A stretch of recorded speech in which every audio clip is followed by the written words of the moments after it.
अजितदादांच्या एंट्रीमुळे ही निवडणूक भाजपसाठी थोडीशी अवघड कठीण झालेली आहे का? मी तुम्हाला सांगतो, उलट आमचं जे संख्याबळ आहे मागचं, त्याच्यात तुम्हाला 15-1 जागांची भर झालेली दिसेल.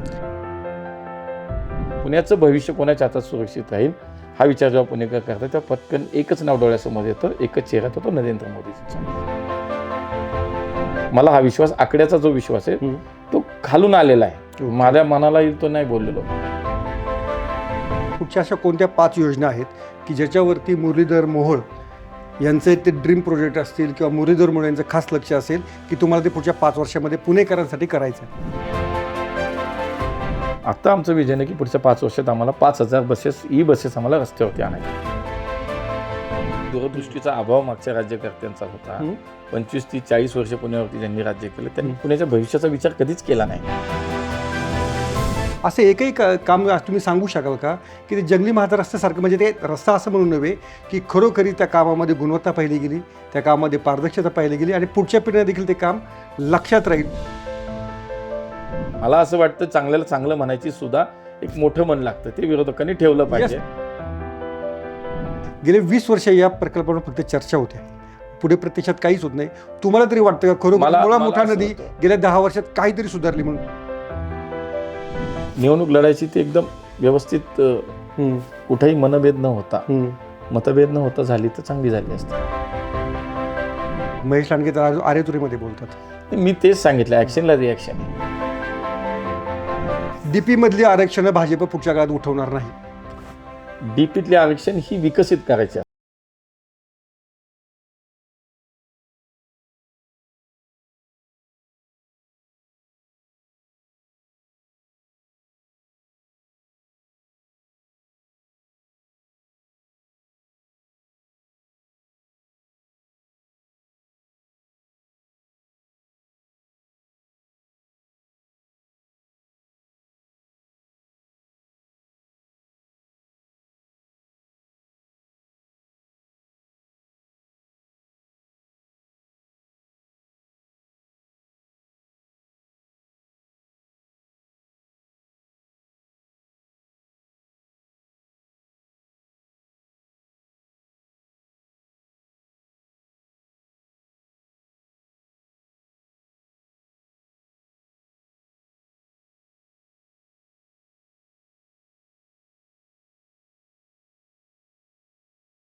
कारभारावरती पुण्याच्या याच्यावरती लक्ष ठेवणार का?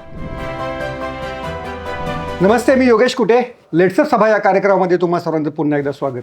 पुणे महानगरपालिकेची निवडणूक रणधुमाळी आता अंतिम टप्प्यात आलेली आहे आणि या निवडणुकीमध्ये भाजपकडून महत्त्वाची भूमिका बजावणारे, निवडणूक प्रभारी म्हणून काम पाहणारे केंद्रीय राज्यमंत्री, पुण्याचे खासदार माननीय मुरलीधर मोहोळ आज आपल्यासोबत आहेत. मुरलीधर मोहोळ यांचा आपल्याला बऱ्याच कालखंडाने आपला इंटरव्ह्यू मिळत आहे.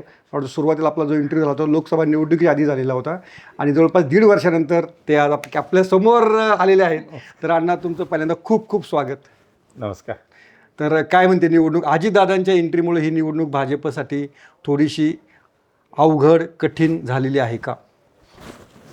मला नाही वाटत कुठं काय कठीण असण्याचा विषयच येत नाही. बरं, मी तुम्हाला सांगतो, उलट आमचं जे संख्याबळ आहे मागचं, त्याच्यात तुम्हाला 15-1 जागांची भर झालेली दिसेल.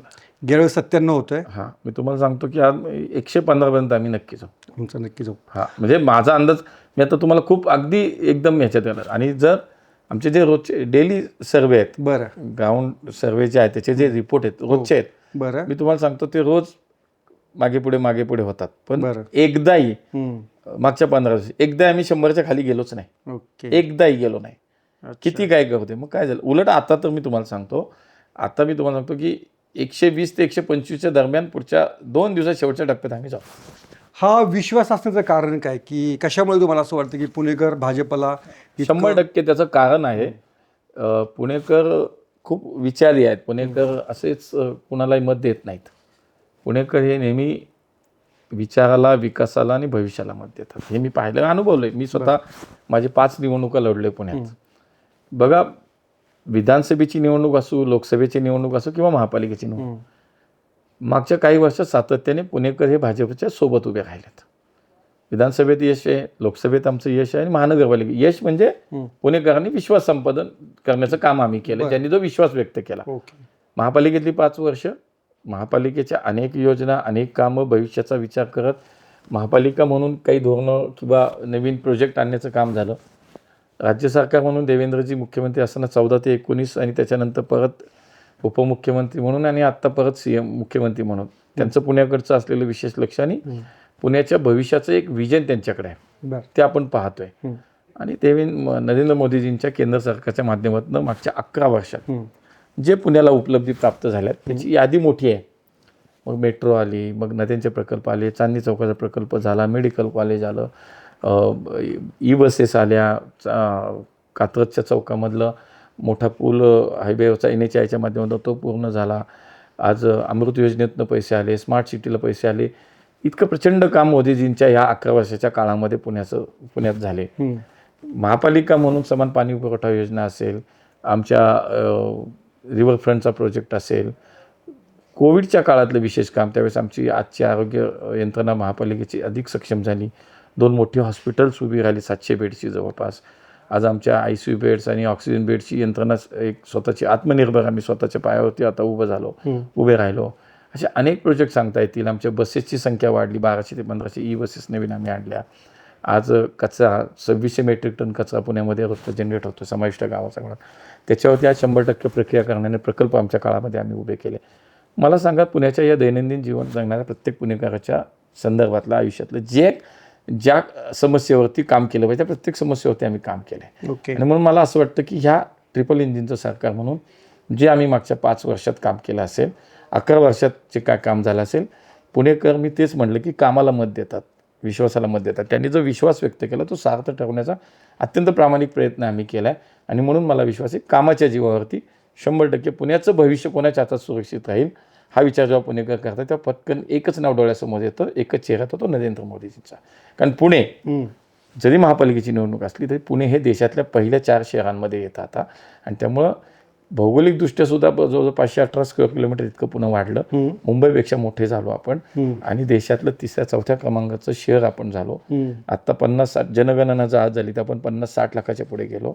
असं असताना शेवटी देशाचं एक केंद्र सरकार म्हणून, नेतृत्व म्हणून पुण्याकडे त्यांचा पाहण्याचा दृष्टिकोन, हे सगळं पाहता केलेलं काम पुणेकरांना नक्की विश्वास आहे की काम केलं भाजपनेच, विश्वास भाजपवरती आणि पुण्याचं भविष्य फक्त मोदीजी आणि देवेंद्रजींच्या हातात सुरक्षित आहे. म्हणून मला हा विश्वास, आकड्याचा जो विश्वास आहे तो खालून आलेला आहे. माझ्या मनाला येईल तो नाही बोललेलो, खालून जनतेतनं, पुणेकरांच्यातनं, त्यांच्या चर्चेतून, त्यांनी जे काही रोजच्या त्यांच्या संपर्कात जी काही ही सगळी आमची टीम जाते त्यातनं आलेले तो आकडा आहे, तो कामावरती आला. ओके.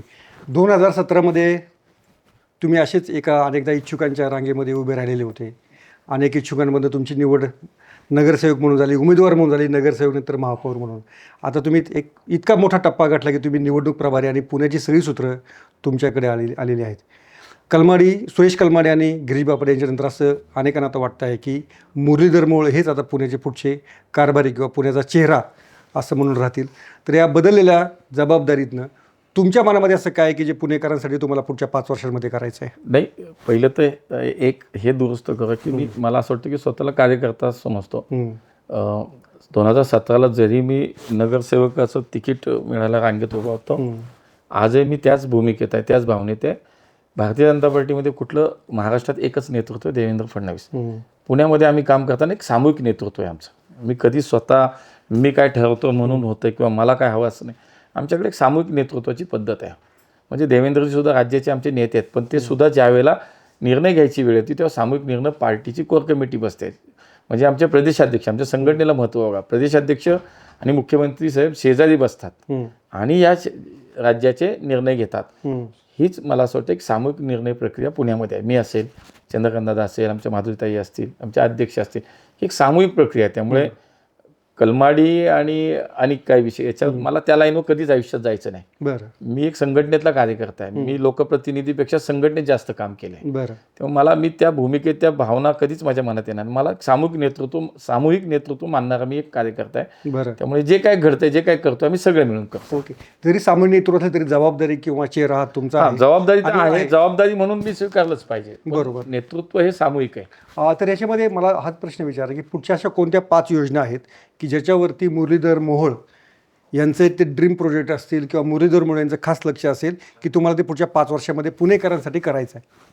सर्वात महत्त्वाचं पुण्याच्या वाहतुकीची समस्या जी आज आपण पाहतोय की शहर वाढलं, लोकसंख्या वाढली आणि नागरिकीकरण खूप वेगानं कमी वेळात जास्त वेगानं वाढलं आणि त्यामुळे आपल्यावरती अचानक काही खूप या पायाभूत सुविधांवरती जो ताण आला की ते जे संकट आपल्यासमोर दिसते त्याच्यामध्ये सगळ्यात मला जो प्रश्न आपण सगळेजण रोज अनुभवते मान्य केलं पाहिजे, स्वीकारलं पाहिजे. उगाच राजकीय काही ते बोलण्यात काहीच अर्थ नाही. तुम्ही लोकांना जे वाटतं ते तुम्हाला वाटलं पाहिजे. मला काय वाटतं ते नाही चालत तिथं. त्यामुळे मला असं वाटतं की पुण्याच्या वाहतुकीचा प्रश्न जो आहे तो मला जो मी तुम्हाला सांगितलं की मेट्रो पुण्यात आली मोदीजींच्या काळात की कागदावरची मेट्रो कागदावरच राहिली होती. याच्यात आत्ता आली 32 किलोमीटरचं नेटवर्क तयार झाले. पुढच्या काळामध्ये 120 किलोमीटरचं नेटवर्क पुण्यातल्या वाहतुकीचा ताण कमी करण्यासाठी आपण मेट्रोचा विस्तार करणं हे खूप आवश्यक आहे. त्यासाठी खूप आपण काही गोष्टी करतोय. म्हणजे देवेंजींचा सातत्यानं पाठपुरावा आहे. आम्ही सगळे मंडळी पुणे म्हणून त्याच्यामध्ये विचार करताना आम्ही पाठपुरावा करतोय, नवे विषय आणतोय, नवे रूट सजेस्ट करतोय, DPR बनवायला सांगतोय. आता जर आपण पाहिलं तर त्याच्यामध्ये काही दिवसातच शिवाजीनगर ते हिंजवडी मेट्रो मार्ग सुरू होते. त्यानंतर वनाज ते चांदणी चौक आणि रामवाडी ते वाघोली याचं काम सुरू होते. स्वारगेट ते कात्रज भुयारी मेट्रो मार्गाचं आता काम सुरू होईल. नवीन DPR जे आले केंद्र सरकारच्या कॅबिनेटची मंत्रिमंडळाची मंजुरी मिळाली. खडकवासला ते खराडी, त्यानंतर सिंहगड रोड माणिकबाग ते नळ स्टॉप, असं इतकं मोठं नेटवर्क शहरामध्ये उभं राहील की जेणेकरून सार्वजनिक वाहतूक व्यवस्था आज 2 लाख पुणेकर वापरतात. जसं जसं नेटवर्क वाढेल तसं तसं मेट्रोचं प्रवास करणाऱ्या लोकांची संख्या वाढेल. पर्यायानं रस्त्यावरच्या वाहनांची संख्या कमी होईल. दुसरा एक पर्याय त्याला जोडून आमची PMPML सक्षम करणं. मी तुम्हाला सांगितलं मागच्या काळात आमच्या काळात आम्ही 1200 ते 1500 नवीन बसेस रस्त्यावरती आणल्या. आता आमचं विजन आहे की पुढच्या 5 वर्षात आम्हाला 5000 बसेस बसेस आम्हाला रस्त्यावरती आणायचे. त्यातलं पहिला टप्पा 1000 बसेस आम्ही सक्सेस झालो, आम्हाला यश आलं. केंद्र सरकारच्या माध्यमातून 1000 नवीन बसेस आता पुण्याला मंजूर झाल्या, ऑफिशियली मंजूर झाल्या आणि त्याच्यात आता टप्प्याटप्प्याने त्या 1000 बसेस येतील. माननीय मुख्यमंत्र्यांनी सुद्धा काल घोषित केलं की 4000 बसेस आम्हाला पुढच्या काळात लागणार आहेत. ते 2 पर्याय झाले. म्हणजे सार्वजनिक वाहतूक व्यवस्था सक्षम करणं हे आमच्यासाठीचं एक मोठं टार्गेट आहे, टास्क आहे. शिवाय रिंग रोड नुसते शहरातले तुम्ही वाहतूक नुसती ती कमी तशी नाही होणार. रिंग रोडचा एक जो पर्याय आहे तो पर्याय तो तातडीनं त्याच्यामध्ये सुद्धा मला PMRDच्या माध्यमातून असेल तो लवकरात लवकर पूर्ण करण्याचा एक प्रयत्न आहे. आणि देवेंजींनी 2 दिवसापूर्वी पुण्यातही सांगितलं की पुण्याच्या आजूबाजूला जी वाहतुकीची कोंडी दिसते आज आपल्याला, म्हणजे उदाहरणार्थ आपण नगर रोडला गेलो, आपण नाशिक रोडला गेलो, सोलापूर रोडला गेलो, तर या तिन्ही ठिकाणी राज्य सरकार म्हणून आज आमच्याकडं खूप मोठा प्लॅन तयार आहे. आम्ही एलिव्हेटेड रस्ते तयार करतो. तिथला वाहतुकीचा प्रश्न सुटला. म्हणजे शहरातली ट्रॅफिक, बाहेरची traffic, ring road, PMPL, metro आणि शिवाय 54 किलोमीटरचं आज अंडरग्राऊंड रस्त्यांचा जो प्लॅन देवेंजींनी केला, हे सगळं जेव्हा भविष्यात टप्प्याटप्प्याने पूर्ण होईल, मी तुम्हाला सांगतो पुण्यातल्या वाहतुकीचा प्रश्न कायमस्वरूपी संपेल. एक पुण्यात एक आकडेवारी तुम्हाला निश्चित सांगावीशी वाटते. पुण्यातील वाहतुकीचा जो आज वेग आहे तो भारतामध्ये जी महानगर आहे त्याच्यात सर्वाधिक कमी आहे. तासाला तो फक्त 13 ते 14 किलोमीटर आहे. तर खरोखर असं होईल का? हा वेग 100 वाढणार याचं तुम्ही मी तुम्हाला म्हणलं तसं की समस्या काही ही मागच्या 2-4 वर्षात तयार नाही. असं काही 2-4 वर्षाला नाही. हे जे काही दूरदृष्टीचा अभाव मागच्या राज्यकर्त्यांचा होता, 25 ते 40 वर्ष पुण्यावरती ज्यांनी राज्य केलं त्यांनी पुण्याच्या भविष्याचा विचार कधीच केला नाही. आम्ही आज हा विचार करतोय. बघा तुम्ही पुढच्या 50 वर्षाचा विचार आहे हा. लोकसंख्या किती वाढणार आहे. आम्ही PMRD, PMC, PCMC सगळ्याचा एकत्रित विचार करतोय. मेट्रो, PMPML, भुयारी मार्ग, भुयारी रस्ते, उड्डाण पूल, नद्यांवरचे पूल, हा सगळा विचार त्याच्यात करतोय. ओके. हा पण अनेकदा हा झाला एक. हो. तुम्ही म्हणालात की काय 5 विषय असतील हो. हा एक मला आणखीन एक फक्त तुम्हाला असं एक लक्षात आणून द्यायचं फक्त की पुण्यातील जंगली महाराज जो रस्ता आहे त्या जंगली महाराज रस्त्यात लोक अजूनही कौतुक करतात. कधीतरी 50-60 वर्षापूर्वी तो रस्ता झालेला आहे, त्याच्यावर कधी खड्डे पडले नाहीत असं त्याचं वर्णन केलं जातं आणि त्यावेळेस त्या कॉन्ट्रॅक्टरचं देखील कौतुक केलं जातं. पण गेल्या 8 वर्षात आम्ही भाजपची कामगिरी पाहिली किंवा कारभार पाहिला, असं एकही काम तुम्ही सांगू शकाल का की ते जंगली महाराज रस्त्यासारखं, म्हणजे ते रस्ता असं म्हणून नव्हे की खरोखरी त्या कामामध्ये गुणवत्ता पाहिली गेली, त्या कामामध्ये पारदर्शकता पाहिली गेली आणि पुढच्या पिढीला देखील ते काम लक्षात राहील, असं कोणतं काम तुम्हाला 8 वर्षामध्ये बघा. तुम्ही बाणेर बालेवाडी साईडला गेला, स्मार्ट सिटीतून झालेले रस्ते बघा, तिथले फुटपाथ बघा. आज ते तुम्ही जर पाहिले तर तुम्ही त्या सगळ्या परिसरात जर गेला तर तुम्ही खरंच पुण्यामध्ये इतके उत्कृष्ट रस्ते आहेत, इतके फुटपाथ चांगले केलेले आहेत, हे तुम्हाला पाहायला मिळेल. आज शहरामध्ये प्रॉब्लेम आहे की छोटे अरुंद रस्ते, म्हणजे जसं आपण म्हणतो की या शहराच्या एकूण लोकसंख्या आणि एकूण विस्तार पाहता आपल्याकडे 9%च आज रस्ते अस्तित्वात. बरोबर. तर मुळात तोच प्रॉब्लेम पहिला आहे की आमचं शहर वाढलं, विस्तार झाला, पण पुण्याची दूरदृष्टी मागच्या लोकांना नाही. त्यामुळे आज पुण्यात हे प्रश्न आपल्याला उग्र रूप दिसते, आपल्याला त्याचं स्वरूप वाढलं, पण त्याच्यावरही पर्याय आहे, त्याच्यावरही काम करतोय आपण. त्यामुळे अनेक प्रकल्प. पण तुम्ही जंगली महाराज कोणतं उदाहरण तुम्ही सांगितलं, फर्ग्युसन रस्ता बघा. बरं, फर्ग्युसन रस्ता बघा. आता जंगली महाराज रस्त्यासारखा फर्ग्युसन रस्ता झालाय. तुम्ही सेनापती बापट रस्ता, चांगले रस्ते आहेत आपले, केलेत आपण. मला असं वाटतं की अगदीच पुण्यात खूपच अगदी अशी बिकट परिस्थिती आहे असं जे काही बिकट परिस्थिती एक उदाहरण फक्त नाही नॅरेटिव्ह जे काही सेट केलं जातं हे चुकीचं आहे. मला असं वाटतं चांगल्याला चांगलं म्हणायची सुद्धा एक मोठं मन लागतं, ते विरोधकांनी ठेवलं पाहिजे. नक्की नाही, सर्वांनीच ठेवलं पाहिजे. म्हणजे पुणे विमानतळाचा विस्तार ही एक चांगली गोष्ट झाली.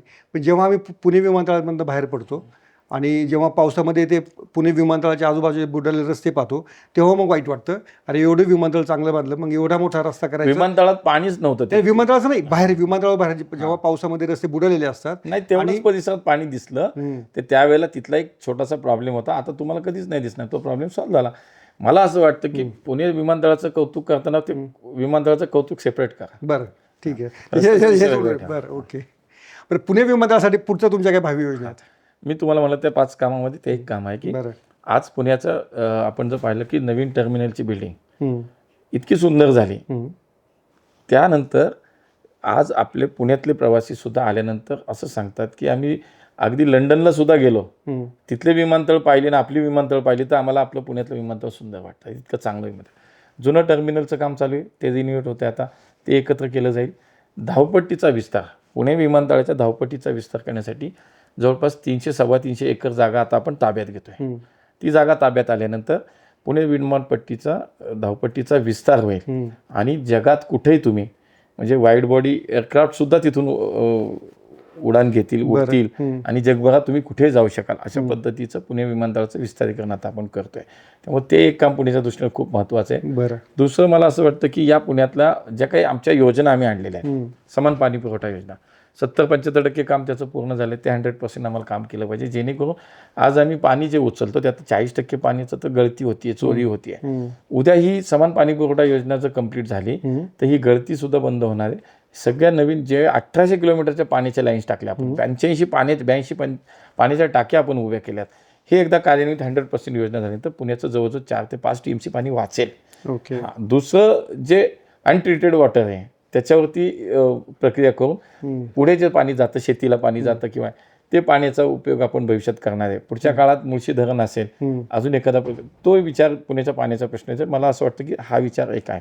जेव्हा आपण त्यांचे एकच फक्त म्हणजे मुळामुठा जलशुद्धीकरण असेल किंवा तुम्ही अगदी नदीकाठचा रस्ता असेल त्याच्यावर तुम्ही हे का मी तुम्हाला विचारतो, तुम्ही पण महापालिकेमध्ये अनेक वर्षात गेले 20 वर्ष या प्रकल्पावर फक्त चर्चा होते, पुढे प्रत्यक्षात काहीच होत नाही. तुम्हाला तरी वाटतं का खरोखर मुळामुठा नदी गेल्या 10 वर्षात काहीतरी सुधारली म्हणून? तुम्ही तरी सांगतो एखादा प्रकल्प पूर्ण व्हायला काहीतरी अवधी लागतो. मी तुम्हाला सांगतो रिव्हरफ्रंटचे प्रोजेक्ट तुम्ही मला वेळ द्या, 1-2 दिवसात आपण दोघा स्वतः जाऊ. 44 किलोमीटरचा जे काही आपल्याला रिव्हरफ्रंट करायचा प्रोजेक्ट त्यातला आता जवळजवळ 5-6 किलोमीटरचा एक स्ट्रेच पूर्ण झाला आहे. तो एकदा तुम्ही बघा, इतका सुंदर झाला. तुम्ही संगमवाडी, मुंडवा तिथले बघा, तुम्ही काम पूर्ण होत आले, इतकं सुंदर झाले. त्यामुळे ते काम चालू आहे, प्रगतीपथावे. आता नदीतल्या पाण्याचा विषय मला असं वाटतं की इतक्या वर्ष कुणालाच नाही सुचलं. हे पुण्यातल्या सत्ताधारी म्हणून आम्हाला सुचल्यानंतर केंद्र सरकारनं 950 कोटी रुपये अनुदान दिलंय, कर्ज नाही, जायकाच्या प्रोजेक्ट म्हणजे त्याला नाव जायका दिलं. जायकाकडनं केंद्र सरकारनं घेतलं आणि आम्हाला दिलं, आपल्या पुण्याला दिलं आणि त्यामुळे अनुदान दिलं. आज तो प्रकल्प 18 मोठे STP बांधून तयार झालेत, जवळजवळ पूर्ण होत आलेत. आणि जवळजवळ 150-200 किलोमीटरच्या ट्रंक लाईन मोठ्या. म्हणजे नदीमध्ये जे अशुद्ध पाणी येतं, मैला पाणी येतं, सुएज वॉटर येतं, ते आता बंद होणार आहे. त्यामुळे नदी एका वेळेला बघा, हा विचार कानावर कुणाला 50 वर्ष सुचला, आमच्याच काळात सुचला ना, आम्हीच करतोय. त्यामुळे विदेशात गेल्यानंतर पुणेकरांची जी भावना येते की माझ्या पुण्यात तर मुळा मोठा वाहते आणि आमच्याकडे तर काहीच अवस्था, काय वाईट अवस्था आहे. आता तीच अवस्था तुम्हाला 2 वर्षानंतर हे पाहायला मिळेल की त्याच्यापेक्षाही चांगली अवस्था, म्हणजे विदेशात सुद्धा नाही इतकं चांगलं सगळं होतं. तिथे जॉगिंग ट्रॅक होतं, सायकल ट्रॅक होतं, तिथे कॅफे होणार, तिथे ओपन थिएटर होणार, इतकं चांगल्या प्रकारचं वातावरण आहे. म्हणजे एका वेळेला 2 प्रोजेक्ट चालू आहेत. एक चालू आहे रिव्हरफ्रंट डेव्हलपमेंटचा आणि दुसरा जायकाचा. तर रिव्हरफ्रंटमध्ये काय होणार, तुमचा नदीकाठ सुधारणा होणार, एकदम सुंदर होणार, चांगलं जे आता म्हणलं. आणि स्वच्छ पाणीच फक्त नदीत यावं, कारण मग एकमेकालाच संलग्न, नाही तर काय उपयोग येते. पाणी घाण आलं आणि तुम्ही रिव्हरफ्रंट स्वच्छ करून चांगला करून चकाचक करून काय होईल. म्हणून या प्रोजेक्टमधनं तेही काम आता 70-75% पूर्ण झाले. STP बांधून तयार झाले, ट्रंक लाईनचं काम चालू आहे.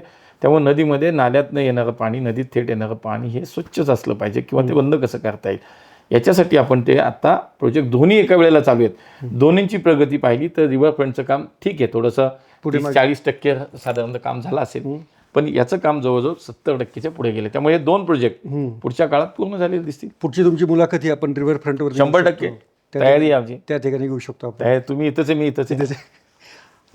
अनेकदा असं म्हटलं जातं की अजितदादा जास्त बोलत आहेत आणि त्यामुळं अजितदादांवरचा राग तुम्ही मग सांगता की आमच्याकडे मुख्यमंत्रीपद आहे, आमच्याकडे गृहमंत्रीपद आहे, अजितदादांनी काय केलेलं आहे.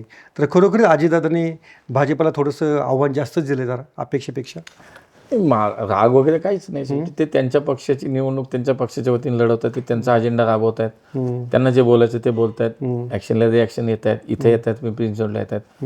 मला असं वाटतं की निवडणूक लढायची ते एकदम व्यवस्थित, कुठेही मतभेद न होता झाली तर चांगली झाली असती. ठीक आहे, आता ते बोलतात त्याच्यावरती, मग आमची लोक बोलतायत, तर हे चालू राहणार. सुरुवात कुणी केली, तुम्ही केली की त्यांनी केली? मला असं, मी कधी तुम्ही पाहिलं मला खूप, तुम्ही म्हणजे भाजप नक्की, पण कुठेच आम्ही अगदी पातळी सोडून कोणीच बोललो नाही. अच्छा, तुम्ही पिंपरी चिंचवडचे पण प्रभारी आहेत. महेश लांडगे तर आरेतुरीमध्ये बोलतात. मी तेच सांगितलं, ॲक्शनला रिॲक्शन आहे. ॲक्शनला रिॲक्शन आहे. तुम्ही त्यांच्याबद्दल काय काय बोललात, खूप काय काय बोललात, त्यामुळं मग शेवटी ते येणार ना, ॲक्शनला रिॲक्शन आहे ती. अच्छा, आणि ही जर पुढे अशी जर पुढच्या 2 दिवसामध्ये अशी त्यांची ॲक्शन असली तर तुमची पण तशीच रिॲक्शन असणार? हे स्वाभाविक आहे ना. हा शेवटी मानवी गुणधर्म आहे. त्याच्यामध्ये त्याला काय, माणसाला जे समोर येईल त्याला प्रत्युत्तर तर देतच. काल देवेंद्र फडणवीस मुलाखतीमध्ये असं म्हणाले की पुण्यातली जे रस्त्यांची जी डेन्सिटी आहे ती फार कमी आहे.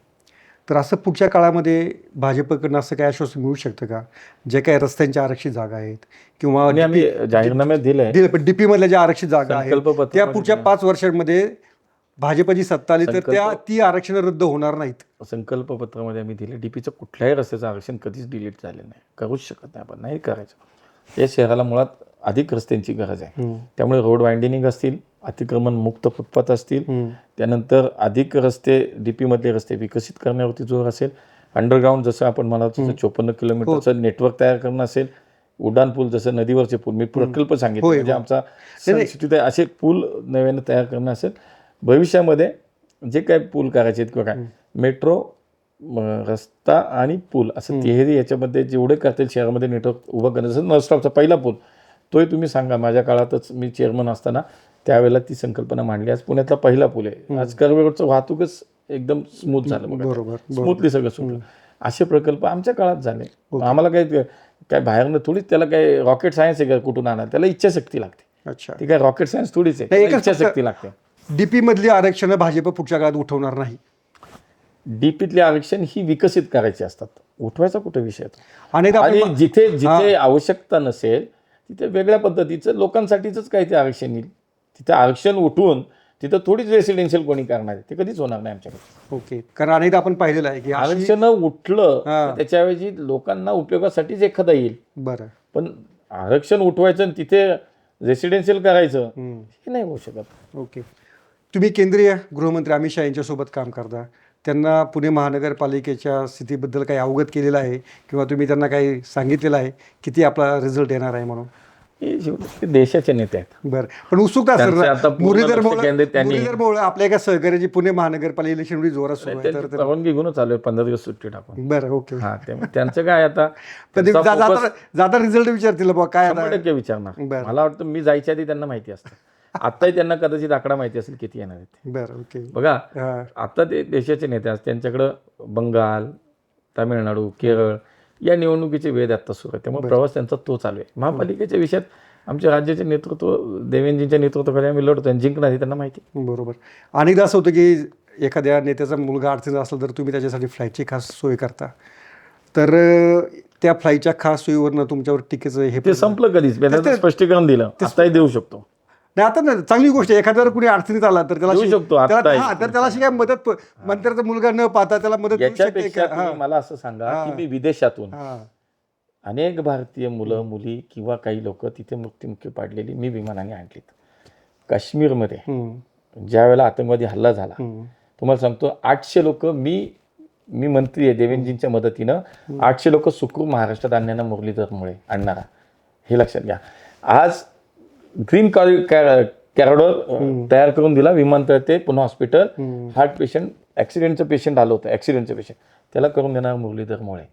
मला असं वाटतं कुठलाही माणूस अडचणीत असू द्या, त्याला मी लोकप्रतिनिधी या पुण्याचा म्हणजे किंवा मंत्री म्हणून मला जितकं माझी ताकद लावायची तेवढी मी लावतो.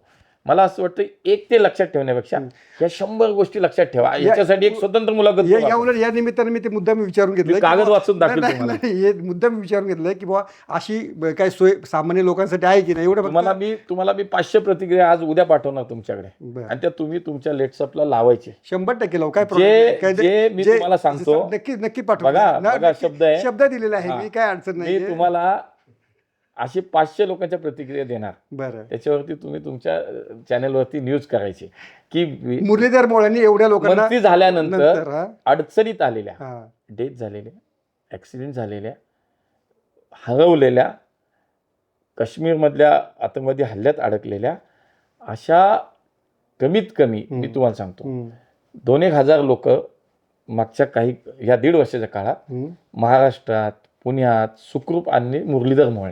ओके. त्यामुळे त्याला मदत लागली, मला देवेंजींची मदत लागली असेल, मला त्या विषयात आमच्या एस जयशंकरजी मंत्री आहेत त्यांची मदत लागली असेल, हे मी तुम्हाला सगळं रिपोर्ट देणार. त्याच्यावरती तुम्ही एक सविस्तर मला असं वाटतं आम्हाला रिपोर्ट व्यवस्थित करता येईल. मला देतो, तुम्ही एक छान करा, पण मग चांगलं पण करूया. अरे चांगलं नाही विचारून घेण्याचं कारण तेच होतं की त्या निमित्तानं लोकांपर्यंत जावं मुरलीधर मोहोळ कशा प्रकारचं काम करतायत त्या निमित्तानं लोकांना कळू शकेल. अण्णा, निलेश गायकवाड हे नाव तुम्ही ऐकलेलं आहे का आणि त्याचा तुमचा कधी संबंध आला होता का? नाही, मला असं वाटतं की एखादी व्यक्ती माहिती असणं आणि त्याच्या बाकी कामामध्ये तुमचा सहभाग असणं 2 वेगळे मुद्दे आहेत. मला असं वाटतं की फार काही नाही, क्वचित कधीतरी समोर येणं एवढाच विषय आहे. पण मला काही त्याच्याशी त्या बाकी कामाच्या कुणाशी आपला काही संबंध असण्याचा विषयच येत नाही. अच्छा. पण तरी आणि रोहित पवारांसारखे नेते पण तुमच्यावरती आरोप करतात की पासपोर्टला कोणी मदत केली, बाहेर जायला कोणी मदत केली. काय मी त्यांच्या काकांशी बोलतो, मी बारीक जोडीतल्या पैलवानाशी अजिबात कुस्ती करत नाही. ओके. कसं आहे की मी काय सोन्याचा चमचा घेऊन नाही आलो. यांना काय झालं, आयतं सगळं म्हणजे वरनं खाली यायला बघतायत. आम्ही खालून आलेले माणसं आहेत, कार्यकर्ते, 25-30 वर्ष संघटनेत आणि समाजात काम करणारे आम्ही माणसं आहेत. त्यामुळं मी अशा लोकांच्या बरोबर बसून कशाला बोलेन. माझं म्हणणं आहे की ज्यांनी माझ्यावर आरोप केला की मी विदेशात जायला मदत केली एखाद्या माणसाला, तर मी कधी त्यावेळेसही सांगितलं, आजही सांगतो की समोर या बसा, पुरावा द्या, आणि ज्या दिवशी तुम्ही हा पुरावा द्याल त्या क्षणाला मी माझं राजकारण सोडेन. आणि जर तुम्ही सिद्ध नाही करू शकला तर तुम्ही राजकारण सोडायचं. तयारी करायचं, तुम्ही विचारा ना त्यांना, नाहीच बोलत आहेत. अच्छा, या आव्हानावर तुम्ही काही आरोप करता ते उद्या भेटणार आहेत मला. हा, मग विचारा तुम्ही, ते उद्या भेटणार आहेत. तुम्ही विचारा त्यांना की चला तयारी आहे का, माझी तयारी आहे. ओके. आणि त्याच्यात त्यांच्या माझ्यामध्ये तिसरं नाव कशाला आलं पाहिजे. ठीक आहे, फार विचार नाही करायचा असल्याचा. मला असं वाटतं गुन्हेगारीवरती दादांनी न बोललेलंच बघा. ओके. दोन्ही दादांनी, रोहित दादा आणि अजित दादांनी पण. नाही, मी ते दादा नाही मला माहिती, मला एकच दादा माहिती आहे, चंद्रकांत दादा आणि आमचे अजित दादाला. बरं. बाकी काही विषय नाही. हां, कशाला, माझी लाईन क्लिअर आहे हो अशी. बरोबर. तर मी अजितदादांना मी सांगितलं की गुन्हेगारीवरती न बोललेलंच बरं. तुम्ही सगळेच होता गणेश कालाला, त्यावेळेस त्यांनी CPंना तिथं दरडावून सांगितलं या पुण्यातली कोयता गँग संपली पाहिजे, मला अजिबात या शहरात चालणार नाही तर बघा. आणि दुसऱ्या बाजूला तुमची उमेदवारांची यादी पाहिल्यानंतर काय केलं तुम्ही? तुमची उमेदवाराची यादी, हा इतका विरोधाभास कसा असू शकतो हे बघतायत पुणेकर, हे बघतायत लोक. आणि त्याच्यात तुम्ही काय बळवाट शोधलीत. तुम्हा सगळ्यांना प्रसारमाध्यमांच्या समोर जेव्हा तुम्ही हा प्रश्न विचारला, तुम्हाला काय सांगितलं, नाही तर माझी अलायन्स पार्टी जी आहे, आम्ही ज्याच्याबरोबर युती केली, Republican party of India, Sachin Kharat गटाकडे ह्या जागा आहेत. त्या सचिन खरातांनी लगेच 2 दिवसांनी प्रेस घेऊन सांगितलं, मी 8 जागा मागितल्या होत्या, 4 माझी नावं घेतली, 4 त्यांनी त्यांची नावं टाकलीत, आणि ती नावं आहेत. म्हणून त्यांनी पाठिंबा काढून घेतला, निवडणूक न लढण्याचा निर्णय घेतला. का तर माझा पक्ष अडचणीतील, मला ह्याच्यात जायचं नाही. आता त्यांनी खुलासा करायला पाहिजे ना, मग त्या 4 जागा कोणाच्या आहेत हे उद्या विचारा तुम्ही. 100% जाणार आहे उद्या, 100% हे पण विचारा की दादा आता मला सांगा म्हणावं, तुम्ही सचिन खरातांवरती टाकल्या होत्या या जागा, खरात नाही म्हणलंय, त्यांनी क्लिअर केलं, त्यांनी निवडणूक सोडली. मग त्या 4 जागांना तुम्ही आता तुमचं घड्याळ देतायच का, तुम्ही उमेदवार तुमचे समजतायत का, मग याचा खुलासा पुणेकरांसमोर करा ना. आता विचारतात पुणेकर की खरात गेले सांगून की माझा काहीच संबंध नाहीये, आता दादांनी सांगायला लागेल ना. ओके, हे उद्या विचारावं लागेल ना तुम्हाला. 100% विचार. मला एकट्याला नका विचारू, नाही तुम्हाला पण विचारणार, त्यांना पण विचारणार. त्यामुळे मला असं वाटतं की स्पष्ट झालं, सत्य समोर आलं की हे उमेदवार कोणाचे आहेत म्हणून झालं. मग घ्या ना निर्णय, बघू आज घेतायत का निर्णय, घेतील का की नाही बाबा माझे उमेदवार नव्हते, खरातांचे होते. मग खरात बाहेर गेले तर उमेदवार पण बाहेर जाऊ देत ना. मग बरोबर काढताय का चिन्ह, नाही का, तर हे तुम्हालाच हवं आहे. हे भविष्य देणार तुम्ही पुढच्या पिढीला पुण्याच्या, हे दाखवणार आहात की गुन्हेगारी केल्यानंतर सभागृहात नगरसेवक म्हणून होता येतं. देवेंजींनी काल सांगितलंय, सभागृहात जाल जेलमध्ये पण जाणार आहे, हे काल देवेंजींनी स्पष्ट सांगितलंय. त्यामुळे आमचं समर्थन नाहीच आहे, उलट या विषयाला आमचा विरोध आहे. पुणेकर बघतायत, पुणेकर सुजाण आहेत, पुणेकर सुज्ञ आहेत, पुणेकर याचं उत्तर तुम्हाला 15 तारखेला देतील. आणखीन एक महत्त्वाचा जो प्रश्न आहे की मुरलीधर मोहोळ हे पुण्यावर भाजपची सत्ता आल्यानंतर कारभारावरती, पुण्याच्या याच्यावरती लक्ष ठेवणार का? नाही, मी मगाशी सर सांगितलं की मी सामूहिक नेतृत्व मानणारा कार्यकर्ता आहे. मी ज्या जडणघडणीत आलो, ज्या संस्कारातून आलो, मला माझ्यावरती कार्यकर्ता हेच संस्कार आहेत. त्यामुळे मी माझ्यासाठी, मला ही कधीच माझ्या म्हणजे व्यक्तिमत्वात हे असे शब्द कधीच येणार नाहीत आणि येतही नाहीत. मी सामूहिक नेतृत्व मानणार. त्यामुळे आमचे दादा असतील, माधुरीताई असतील, आमचे संघटना प्रमुख जे म्हणतोय, हे सगळे मिळून पुण्याचा चांगला कारभार आपण केला पाहिजे. पुणेकरांना दिलेला शब्द पाळला पाहिजे. पुणेकरांच्या प्रति जी कर्तव्याची भावना आहे ती जपली पाहिजे. या विचाराने सगळे मिळून काम करा. ओके. महाराष्ट्र ऑलिम्पिक संघटना असेल, त्याच्यात तुम्ही अजित पवारांच्या विरोधात जाता, म्हणजे उभं राहता काय, लोकशाहीचा अधिकार, खेळाडू आहे मी, खेळलंच पाहिजे, काय अडचण नाही. त्यात परत पैलवान आहे. त्यामुळे तर आता पुणे महापालिकेत आहेत, तुमचा आणि अजितदादांचा सामना असा ठरवून लावलेला जातोय की तुम्ही मागून घेता, नाही मला जर चांगलं चॅलेंज द्या अजितदादा? कुस्ती खेळला पैलवान आहे मी सांगतो, आमच्या तर प्रकार असतात. बरं, आमच्या नुरा कुस्ती आणि खरी कुस्ती. बरं, आपण नुरा कुस्ती खेळणार पैलवान कधीच नव्हतो. बरं, खरी कुस्ती करणार आणि चितपट मारणार. तर या शब्दाचा अर्थ आपण असं घेऊया की अजितदादांना मुरलीधर मोहोळ पुणे महानगर. नाही, माझे मी थोडंसं विश्लेषण करतो वाचकांना. तुम्ही ते ब्रेकिंग नका करू. मी विचारलेल्या प्रश्नाला मी उत्तर दिलं. त्यामुळे मी म्हणजे याचा अर्थ माझी पार्टी. हो, म्हणजे मुरलीधर मोहोळ यांच्या नेतृत्वाखाली अजितदादा यांना महापालिकेच्या निवडणुकीमध्ये चितपट करणार, पुणेकरांच्या साथीनं चितपट करणार, आणि त्यासाठीचा लंगोट हा मुरलीधर मोहोळ यांनी बांधलेला आहे. हा लंगोट चड्डी दोन्ही तयार, दोन्ही तयार, शेड्डू पण ठोकलेला आहे. तर या शेड्यूचा परिणाम 16 तारखेला आपल्याला पाहायला मिळेल.